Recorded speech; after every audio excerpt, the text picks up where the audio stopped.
Welcome back. We're covering 20 key actions to increase sales. Today, we're going to be covering number 18 and number 17. I'm going to put this playlist linked in the description below this video where you can go back and look at the prior two videos.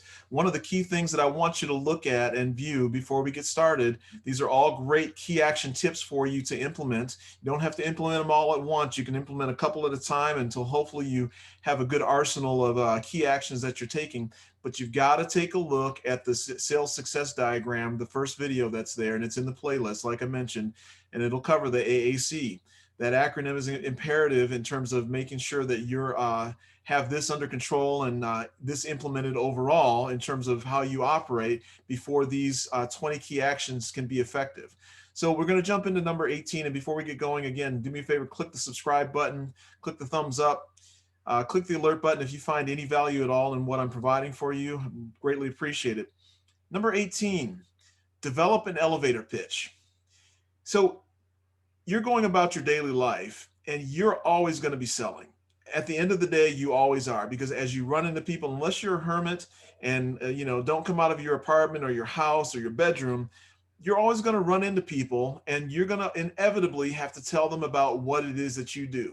Now, you can look at this as something that scares you, or you can look at it as an opportunity to sell your wares.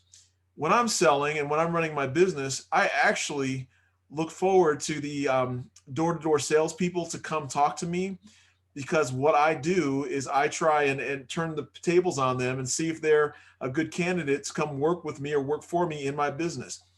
Anybody who is going to be willing to go door to door and sell whatever the items are that they're selling, that's kind of one of the hardest things you can do, besides dialing for dollars all day, right? And picking up the phone and cold calling people. If you're going door to door selling a product, probably a good potential candidate for you to at least consider. Listen to their pitch, but for you to switch the tables on them and then tell them about your opportunity that you have. And maybe there's some synergy there. Maybe if you're running your own business, maybe that person can help you sell your product or service in your business. So you need to develop an elevator pitch, not only for that opportunity, but anybody you may run into. Somebody you may run into at the gas station. You might meet them at a social event of some sort. You might meet them at one of your kids' games. You never know who, but if you don't have an elevator pitch ready, you're going to miss out. Now, what an elevator pitch is, it's not a full-fledged, business plan that you're going to whip out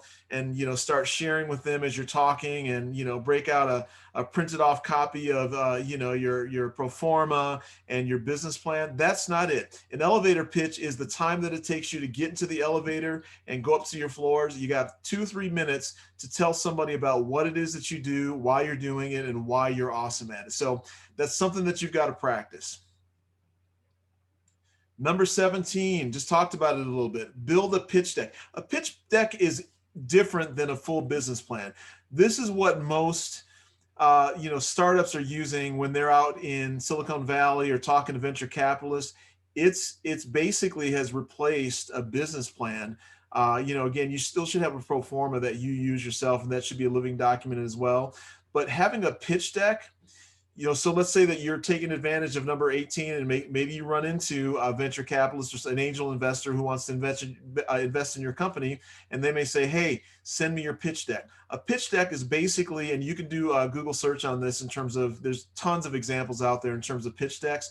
Look at all the venture capital sites as well, and they'll direct you to, pitch decks that they want to hear about. But it's basically a consolidated version of what your business plan and what your business and service is all about, or your product. And so it's shorter than a business plan, but it's much longer than an elevator, pitch. So again, you still need to be able to, give your elevator pitch, because sometimes, even though you may be running into a venture capitalist, or, maybe you have 5 minutes with them, and you have to give them the elevator pitch, you need to be able to then, if they like what you're saying and want to hear more, they're going to say, send me your pitch deck. And you need to have this available and ready to go for whoever might ask for that, right? You never know how your fortunes might change by being prepared with your elevator pitch and also having your pitch deck. All right. Make sure you subscribe.